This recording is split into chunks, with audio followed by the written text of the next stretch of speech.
وہ اسی میں بہتر سمجھتے ہیں، لیکن یہاں معاملات اور ہیں۔ تو ابھی منصور علی شاہ اور یہ جو ہے اپنا کیا کہتے ہیں منیب اختر، ان کی سروسز بہت ہیں، یہ 2027 میں ان کی ریٹائرمنٹ کے بعد بھی ہوں گے، اور جب پھر نام آئیں گے تو میں نے پہلے بھی آپ کو بتایا کہ سینئر ترین جج اس وقت بھی جب 3 نام آئیں گے تو اس میں پہلا نام منصور علی شاہ کا ہوگا۔ اب منصور علی شاہ کو کیوں اگنور کیا گیا؟ کل اور پرسوں ایک سچویشن بنی تھی کہ لوگوں نے کہا کہ جی اب تو زہر نکل گیا ہے صاحب کا تو کوئی فرق نہیں پڑتا، لیکن وہ جو انہوں نے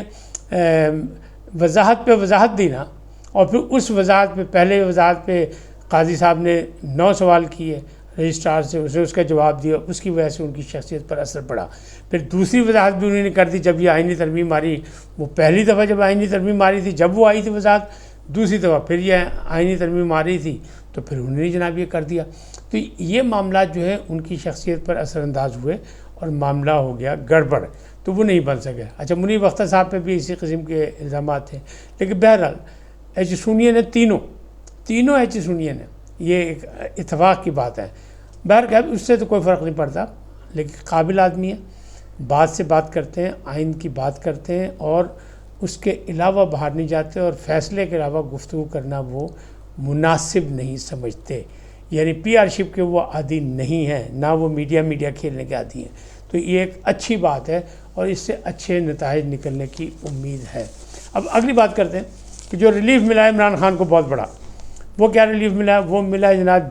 اسلام آباد ہائی کورٹ سے، گل حسن اورنگزیب صاحب کی عدالت سے۔ جسٹس گل حسن نے بشرا بی بی کی جو ضمانت کی درخواست وہ قبول کر لی، 10 لاکھ کے مچلقے جمع کرانے کا ہے، اور یہ اس کا طریقہ کار یہی ہوتا ہے کہ اگر دوسرا کوئی کیس نہیں تو ان کو آزاد کر دیا جائے۔ اب اگر ان کو رہائی مل گئی تو یہ بہت بڑی ایک ریلیف ہے، اور چونکہ اس وقت پی ٹی آئی تقسیم در تقسیم ہوتی نظر آ رہی ہے، لڑائیاں چل رہی ہیں، تو شاید بشرا بی بی قیادت سنبھال لیں کپتان کی غیر موجودگی میں اور ان لوگوں کو اکٹھا بھی کر لیں۔ اور کہنے والے تو یہ کہہ رہے ہیں کہ بشرا بی بی اگر آئیں گی تو پھر جناب پھر عثمان بزدار صاحب بھی زندہ ہو جائیں گے، وہ بھی سامنے آ جائیں گے۔ تو میرا خیال ہے کہ اب جو کچھ انہوں نے اس قید و بند کی صحبتوں میں سیکھا ہوگا اس میں عثمان بزدار چونکہ پردہ سکرین سے بالکل غائب ہیں، لہٰذا ان کی ضرورت ان کو پیش نہیں آئے گی۔ گنڈا پوری کافی ہے، گنڈا پور صاحب کہہ رہے ہیں پورے پاکستان کو جیم کر دیں گے، ہڑتال ہوگی، آر یا پار ہوگی، اور بس ایک خان سے ملنے کی بات ہے، لیکن پارٹی کے اندر کے لوگ ان پر بھی اعتبار نہیں کر رہے۔ اب معاملات یہی ہیں کہ ایک طرف تو انہیں نامینیشن دی تھی اس پارلیمانی کمیٹی میں جہاں سے انتخاب ہونا تھا چیف جسٹس کا، اور دوسری طرف اس کو اٹینڈ نہیں کیا، وہاں گئے نہیں، تو اس پر بھی لوگ اعتراض کر رہے ہیں کہ یہ کیا طریقہ تھا، پہلے تو جانے ہی نہیں چاہیے تھا، اگر چلے گئے تھے تو پھر اس میں شامل بھی ہونا چاہیے تھا۔ بہرحال بہت سی تضاد بیانی ہیں، اور جتنے لیڈر جہاں بھی بول رہے ہیں وہ اپنی اپنی زبان بول رہے ہیں۔ ان کا ایک انٹرویو چلا ہے اپنا ڈاکٹر زرقہ کا، تو وہ کہتے میرے بیٹے کو اٹھایا گیا تھا اور مجھے بھی دھمکایا گیا، بہت سی علاج دی گئی، لیکن مجھے پیسے ویسے کی ضرورت نہیں، نہ میں اپنی مرضی سے انگلینڈ گئی تھی، اور جب واپس آئی تو یہاں کہا گیا حالات اچھے نہیں، تم واپس چلی جاؤ۔ تو پارٹی سے لوگوں نے کہا تو میں واپس چلی گئی تھی اور میں وہاں رہی، پھر میں واپس آ گئی۔ تو وہ کہہ لیں کہ ایسا کوئی مسئلہ نہیں ہے، میں عمران خان کے ساتھ ہوں، سینٹ کی میری سیٹ عمران خان کی ہے، اور میں نے تو اپنے نقصانات کر کے یہ سیٹ لی تھی خدمت کے لیے، لیکن اگر نہیں چل سکتی تو مجھے ضرورت بھی نہیں ہے، میں واپس کر دوں گی۔ اب اس ایسے پوزیشن میں جو بات چیت چل رہی ہے وہ یہ ہے کہ آئندہ لائے عمل کیا ہوگا، کیوں کہ خبریں یہ بتا رہی ہیں کہ زین قریشی سے بھی ان کو شو کاز نوٹس دے دیا گیا ہے، اور ان پر بھی اعتبار نہیں ہے، کیونکہ انہوں نے یہ کہہ دیا کہ والد محترم نے کہا تھا دائیں بائیں ہو جاؤ، تو اس لیے ان سے بھی پوچھ گچھ ہو رہی ہے۔ تو کہنے والے یہ کہہ رہے ہیں، اسلام آباد سے یہ چغلی ہو رہی ہے کہ جناب عمران خان اور شاہ محمود قریشی میں فاصلے ہو گئے ہیں، اور جس کا ایک ثبوت گزشتہ روز جو ملاقات ہوئی مہربانوں کی شاہ محمود قریشی سے، جبکہ سب قیدیوں پر ملاقات پر پابندی ہے، تو ان کی ملاقات کیسے ہوگی؟ تو وہ ملاقات بھی ایک بڑا اہم مسئلہ ہے، تو اس پر بھی نشان زدہ ہو گیا۔ یہ کہا جا رہا ہے کہ فارورڈ بلاک بن رہا ہے، اور بہت جلد ان کی ضمانت ہو جائے گی شاہ محمود قریشی کی،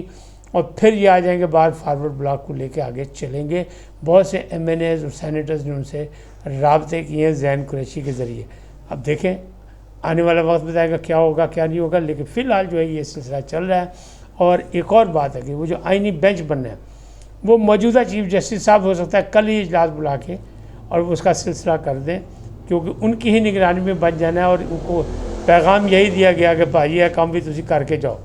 تو قاضی جاتے جاتے ایک چھکا اور بھی مار سکتے ہیں، کیونکہ اس میں پھر جو کچھ ہوگا ان کی سلیکشن ہوگی، اس میں ارکان تو زیادہ ہیں، لیکن جو سسٹم ہے جس حساب سے اس میں لوگ آئیں گے متناسب نمائندگی کے حوالے سے، اس میں حکومت کو اپر ہینڈ شامل ہوگا، تو ان کا فائدہ ہو سکتا ہے، اور پھر یہ آئینی بینچ بن جائیں گے۔ منصور علی شاہ تو خود اب انہوں نے ایک کیس واپس کیا کہ جناب ابھی یہ نہیں پتہ کہ یہ بینچ میں جائے گا یا